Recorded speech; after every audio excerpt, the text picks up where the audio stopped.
Film की शुरुआत में हमें बताया जाता है कि दूर पहाड़ों के बीच एक पर्वत राजा रहता है जो अभी सो रहा है। कहा जाता है कि अगर कोई वहां जाता है तो वापस नहीं आता। इसके बाद हमें एक राज्य दिखाया जाता है जहां एक राजकुमारी है। अगर इस राजकुमारी की शादी 18 साल की उम्र से पहले नहीं होती है तो पर्वत राजा उसे उठाकर ले जाएगा। इस राजकुमारी का नाम क्रिस्टन है। क्रिस्टन की शादी राजकुमार फ्रेडरिक से करवाना चाहते हैं, लेकिन क्रिस्टन मना कर देती है।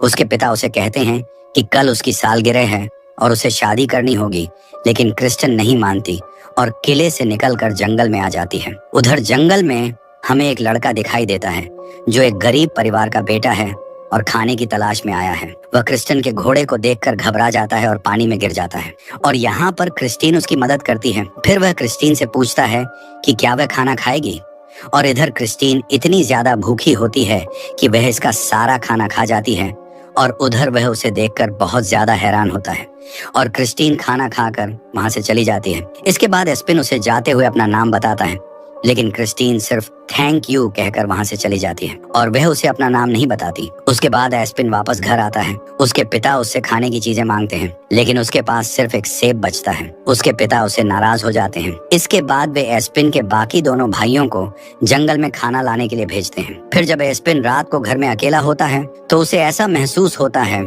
जैसे शायद कोई मॉन्स्टर है, और अब वह एक छड़ पर आग लगाकर उसे घुमाने लगता है और चिंगारी की वजह से पूरे घर में आग लग जाती है, लेकिन किसी तरह वह वहां से बचकर निकल आता है। और दूसरी तरफ हम क्रिस्टीन को देखते हैं जो रात को जंगल में घूम रही होती है। तभी उसे वहां किसी की आवाज सुनाई देती है। उसका घोड़ा डर जाता है, उसे गिराकर वहां से भाग जाता है और फिर वहां एक बहुत बड़ा मॉन्स्टर आता है और क्रिस्टीन पर हमला करता है। और एस्पिन उन्हें बताता है कि ये सब एक मॉन्स्टर की वजह से हो रहा है, मैंने उसे देखा है। उसके बाद फ्रेडरिक अपने साथियों के साथ आता है और अब वह एस्पिन से क्रिस्टीन के बारे में पूछता है, लेकिन सभी लोग उसे इनकार में जवाब देते हैं। अब एस्पिन यहाँ पर समझ गया था कि जिससे वह जंगल में मिला था वह लड़की राजकुमारी क्रिस्टीन थी, और जब राजकुमार फ्रेडरिक एस्पिन से पूछता है तो वह घबरा जाता है। अब फ्रेडरिक को एस्पिन पर शक हो जाता है।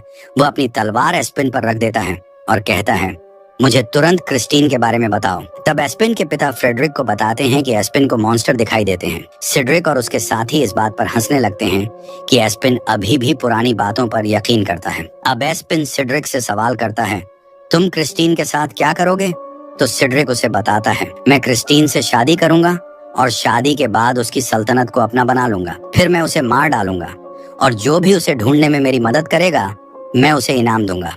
सिड्रिक के चले जाने के बाद एस्पिन के पिता अपने दोनों बेटों को कुछ पैसे देते हैं और कहते हैं, हमें क्रिस्टीन को ढूंढना होगा ताकि हमें इनाम मिले और हम अपना घर फिर से बसा सकें। यह सुनकर एस्पिन अपने पिता से पूछता है, मैं क्या करूं? तो एस्पिन के पिता उसे कहते हैं, तुम जहां जाना चाहते हो तो जा सकते हो, लेकिन अब यहाँ दोबारा कभी मत आना। यह सुनकर एस्पिन बहुत ज्यादा उदास हो जाता है, लेकिन फिर भी एस्पिन अपने पिता के मना करने के बावजूद अपने भाइयों के साथ चल देता है और उसे जंगल में एक रास्ते पर एक आईना मिलता है जिसे वह अपने पास रख लेता है। उसके बाद तीनों को रास्ते में एक बूढ़ी औरत की आवाज सुनाई देती है जो मदद मांग रही होती है, लेकिन एस्पिन के भाई उस बात पर ध्यान नहीं देते और आगे बढ़ जाते हैं, मगर एस्पिन अकेला उस आवाज के पीछे जाता है। अब उस रास्ते में एस्पिन को एक डायन दिखाई देती है जिसकी नाक बहुत लंबी थी और वह लकड़ी में फंसी हुई थी। अब एस्पिन उस डायन की मदद करता है और वह डायन एस्पिन से पूछती है, तुम यहाँ क्या कर रहे हो? एस्पिन उसे बताता है, हम राजकुमारी क्रिस्टीन को ढूंढने निकले हैं। डायन एस्पिन को बताती है कि राजकुमारी क्रिस्टीन को किंग माउंटेन के एक बहुत बड़े मॉन्स्टर ने उठा लिया है। अगर तुम उसे बचाना चाहते हो तो सिर्फ एक ही रास्ता है, तुम्हें उस मॉन्स्टर को मारना होगा, लेकिन वह मॉन्स्टर केवल एक ही चीज से मर सकता है, एक जादुई तलवार से जो एक नदी के नीचे छिपी हुई है। और एस्पिन उस डायन से पूछता है कि मुझे नदी कहाँ मिलेगी, जिस पर डायन उसे एक जादुई नक्शा देती है और कहती है, इसी रास्ते पर जाकर तुम्हें वह नदी मिलेगी। और वहीं दूसरी तरफ राजा के पास एक आदमी आता है और उसे बताता है कि राजा की बेटी यानी राजकुमारी क्रिस्टीन को एक मॉन्स्टर उठाकर ले गया है। और फिर हम एस्पिन के भाइयों को देखते हैं जिन्हें रास्ते में कुछ सुनहरे सेब यानी नजर आते हैं जो एक टोकरी में रखे होते हैं। एस्पिन के दोनों भाई उस टोकरी में से एक एक सेब उठाकर खा लेते हैं। तब उनके पास कुछ लड़कियां आती हैं जिनकी बातों में आकर वे उनके साथ चल देते हैं। दूसरी तरफ एस्पिन नक्शे के रास्ते पर जा रहा था, लेकिन आगे जाकर रास्ता खत्म हो जाता है।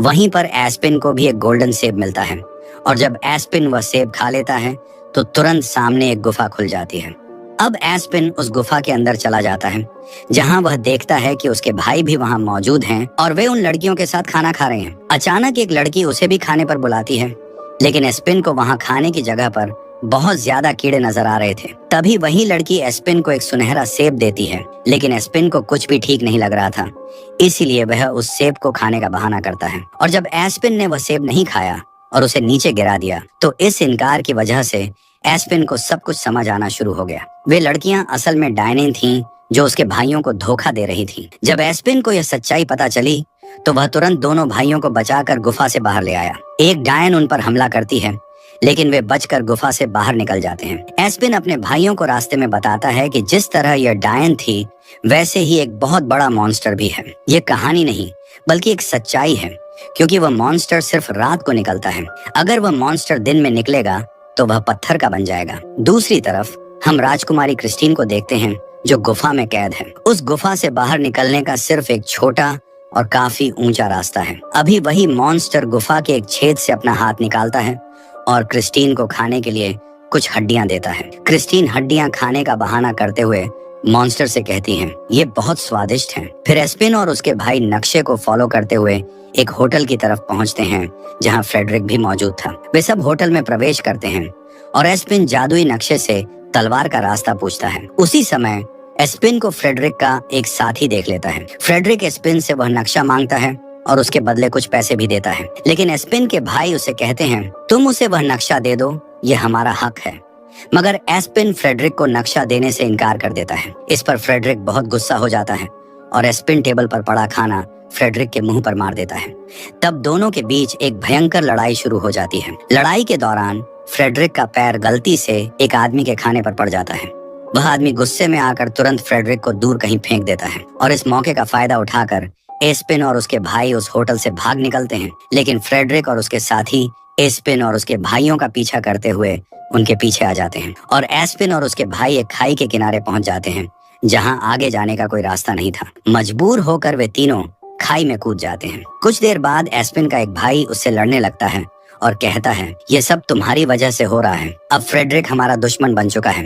और अब इस बात पर एस्पिन और उसके भाई में झगड़ा हो जाता है, लेकिन उनका दूसरा भाई बीच में आकर दोनों को रोक देता है। उसके बाद वे एस्पिन से नक्शा लेकर आगे बढ़ते हैं। रास्ते में एस्पिन को एक भालू की खाल मिलती है, जिसे वह अपने पास रखना चाहता था, लेकिन उसके भाई उसे मना कर देते हैं। अब एस्पिन और उसके दोनों भाई एक ऐसी जगह पहुंचते हैं जहां बहुत घनी धुंध फॉग छाई हुई थी और वहां इतनी घनी धुंध थी कि उन्हें कुछ भी नजर नहीं आ रहा था। सोचे समझे आगे बढ़ जाता है और इसी दौरान वह अपने दोनों भाइयों से अलग हो जाता है। जैसे ही एस्पिन के भाई उससे बिछड़ते हैं, फ्रेडरिक और उसके साथी अचानक वहां आकर उन्हें पकड़ लेते हैं। फ्रेडरिक जब एस्पिन के बारे में पूछता है, तो एस्पिन के दोनों भाई झूठ बोलते हैं कि एस्पिन मर चुका है। दूसरी तरफ एस्पिन को आखिरकार वह नदी मिल जाती है और वह नदी के अंदर जाकर बड़ी सावधानी से जादुई तलवार को बाहर निकाल लाता है। जब वह तलवार लेकर वापस आ रहा होता है, तो रास्ते में उसे उसके भाई मिलते हैं, जिन्हें फ्रेडरिक ने बंदी बना रखा था। और अब फ्रेडरिक के पास जादुई नक्शा भी आ चुका था। एस्पिन, जिसने पहले मिली हुई भालू की खाल अपने साथ रखी थी, वही खाल पहनकर फ्रेडरिक और उसके साथियों को डराने जाता है। यह चाल अस्थायी रूप से सफल हो जाती है और वहां मौजूद सभी लोग डर भी जाते हैं। मगर चूंकि भालू की खाल ने एस्पिन की नजर रोक रखी थी, उसे कुछ दिखाई नहीं दे रहा था, जिसकी वजह से वह फिसल कर नीचे गिर जाता है। अब फ्रेडरिक को पता चल जाता है कि यही व्यक्ति असल में एस्पिन है और उसी ने जादुई तलवार हासिल की है। उसी पल फ्रेडरिक एस्पिन का पीछा करते हुए उस पहाड़ माउंटेन तक पहुंच जाता है, जहां से सब कुछ शुरू हुआ था, और उसे यह भी यकीन हो जाता है कि एस्पिन ही वह अकेला व्यक्ति है जो मॉन्स्टर को हरा सकता है। फ्रेडरिक एस्पिन से पहाड़ माउंटेन तक पहुंचने का रास्ता पूछता है, जिस पर एस्पिन उसे कहता है, तुम क्रिस्टीन को बचाकर क्या करोगे? फ्रेडरिक जवाब देता है, मैंने तुम्हें पहले ही बताया था कि मुझे सिर्फ क्रिस्टीन का ताजमहल चाहिए, उसके बाद मैं क्रिस्टीन को मार दूंगा। और जब रात को वे सब खाना खा रहे होते हैं, तो अचानक उन्हें एक भयानक आवाज सुनाई देती है। ये आवाज सुनकर फ्रेडरिक और उसके साथी डर के मारे वहां से भाग जाते हैं। तब एस्पिन और उसके भाई भी जल्दी से वहां से निकलने लगते हैं। तभी वहां माउंटेन मॉन्स्टर किंग आ जाता है, जो फ्रेडरिक के एक साथी को पकड़कर खा जाता है। यह दृश्य देखकर एस्पिन अपने भाइयों के साथ एक नजदीकी गुफा में छिप जाता है, ताकि वे मॉन्स्टर से बच सकें और किंग माउंटेन मॉन्स्टर फ्रेडरिक और एस्पिन के भाई को पकड़कर अपनी गुफा में ले आता है। वहां पहुंचकर फ्रेडरिक बहुत ज्यादा डर जाता है। जब वह राजकुमारी क्रिस्टीन को देखता है तो दिखावे के लिए कहता है, मैं तुम्हें बचाने आया हूँ। मगर उसी वक्त एस्पिन का भाई राजकुमारी क्रिस्टीन को सब कुछ सच सच बता देता है। वह कहता है, फ्रेडरिक झूठ बोल रहा है, वह तुम्हें बचाने नहीं बल्कि शादी के बाद तुम्हें मारने का इरादा रखता है।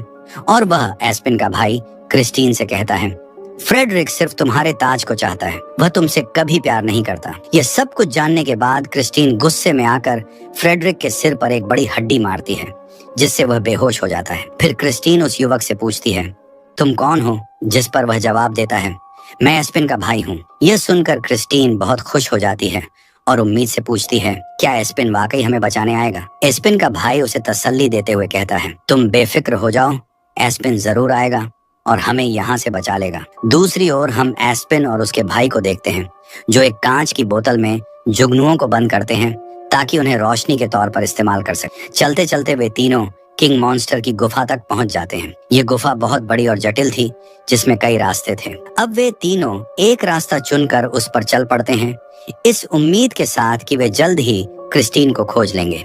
जब वे उस रास्ते पर चल रहे होते हैं तो अचानक एस्पिन का पांव एक गड्ढे में फंस जाता है और वह उसी गड्ढे में लटक जाता है अपनी जादुई तलवार के सहारे। उसी गड्ढे के अंदर से उसे नीचे अपना भाई और राजकुमारी क्रिस्टीन दिखाई देते हैं। यह देखकर एस्पिन तुरंत एक रस्सी नीचे फेंकता है और उन दोनों को ऊपर खींच लेता है। अब जब सब लोग फिर से एक साथ हो जाते हैं तो वे गुफा से बाहर निकलने का रास्ता ढूंढते हैं, लेकिन जैसे ही वे बाहर जाने लगते हैं, रास्ते में वही भयानक किंग माउंटेन मॉन्स्टर सो रहा होता है। सब लोग बेहद सावधानी से बिना उसे जगाए उसके बड़े शरीर के ऊपर से दबे पांव गुजरते हैं और आखिरकार गुफा से बाहर निकल आते हैं। लेकिन फ्रेडरिक घबरा जाता है और अचानक कूदते हुए उस मॉन्स्टर के कमरे में गिर जाता है, जिससे वह मॉन्स्टर जाग उठता है। अब सब लोग गुफा की चोटी पर चढ़ चुके होते हैं ताकि मॉन्स्टर उन तक न पहुंच सके, लेकिन वह भी बड़ी ताकत से ऊपर चढ़कर उनके पीछे आ जाता है। एस्पिन अपनी तलवार से उस मॉन्स्टर पर हमला करता है, मगर मॉन्स्टर अपने हाथ से तलवार को पीछे धकेल देता है। तब सब लोग मिलकर मॉन्स्टर पर हमला करते हैं, लेकिन उनके सभी हमलों का उस पर कोई असर नहीं होता। वह मॉन्स्टर सबको खाने के लिए आगे बढ़ता है, लेकिन थोड़ी ही देर में सुबह होने वाली थी और इस मॉन्स्टर को मारने का एक खास तरीका था। अब एस्पिन अपने बैग से वही जादुई आईना निकालता है जो उसे जंगल में मिला था। एस्पिन जादुई आईना उस मॉन्स्टर की ओर मोड़ता है और मॉन्स्टर पर उसका प्रतिबिंब दिखाता है। उस प्रतिबिंब की वजह से वह मॉन्स्टर पत्थर की मूर्ति बन जाता है और नीचे गिरकर टुकड़ों में बिखर जाता है। दूसरी ओर फ्रेडरिक को वही डायन दिखाई देती है जो बहुत ही बुरी और खतरनाक होती है। फ्रेडरिक डायन से उसका पता पूछता है, लेकिन डायन उसे गलत रास्ता बता देती है। अगले सीन में हम देखते हैं कि एस्पिन और क्रिस्टीन महल पहुंच जाते हैं, जहां राजा और रानी अपनी बेटी को देखकर बेहद खुश होते हैं। वे एस्पिन और उसके भाइयों का धन्यवाद करते हैं और अपनी बेटी को बचाने के लिए उनकी बहादुरी और बलिदान की सराहना करते हैं। राजा और रानी उन्हें दिल से धन्यवाद कहते हैं, क्योंकि उन्होंने अपनी जान खतरे में डालकर राजकुमारी क्रिस्टीन को बचाया था। इसके बाद एस्पिन और उसके दोनों भाई वापस अपने घर पहुंच जाते हैं, जहां वे जादुई आईना और अन्य चीजें अपने पिता को दे देते हैं। पिता उनकी बहादुरी और कोशिशों से बहुत खुश होते हैं और एस्पिन से दिल से माफी भी मांगते हैं। फिर एस्पिन इनाम में मिले हुए पैसे अपने पिता को दे देता है, जिससे वे बहुत प्रसन्न हो जाते हैं। इसके बाद वे सब मिलकर अपना घर दोबारा बनाना शुरू करते हैं और इसी दौरान क्रिस्टीन भी उनके पास आ जाती है। क्रिस्टीन एस्पिन को लेकर जंगल में घूमने जाती है, जहां वे सुखद पल बिताते हैं। और दूसरी तरफ हम फ्रेडरिक को देखते हैं, जो डायन द्वारा बताए गए गलत रास्ते की वजह से जंगल में भटक गया था। वहां फ्रेडरिक को वही गोल्डन सेब मिलती है और वह बिना कुछ सोचे समझे उस सेब को खा लेता है। फिर वही लड़कियां आकर फ्रेडरिक को अपने साथ ले जाती हैं, जो पहले भी डायन थीं, और फ्रेडरिक को इस बात का बिल्कुल भी अंदाजा नहीं होता। इसी डरावनी और हॉरर अंदाज की एंडिंग के साथ ये फिल्म समाप्त हो जाती है।